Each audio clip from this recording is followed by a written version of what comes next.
đây mày đây đặt ly muộn thì xài chụp luôn với 7 giải để bàn xả nó tiền lên lệch ốp lại đây mình lệch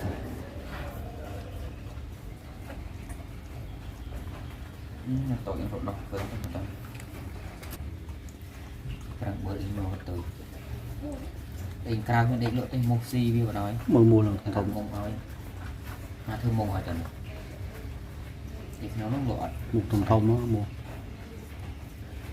mấy với định mấy với định lơ trồng này đi lớn ấy vì lơ trồng mấy phía là hoa cà này vì lơ trồng nó là định lơ trồng này mong là mùi chanh ơi màu đang ở bao người ná định lơ trồng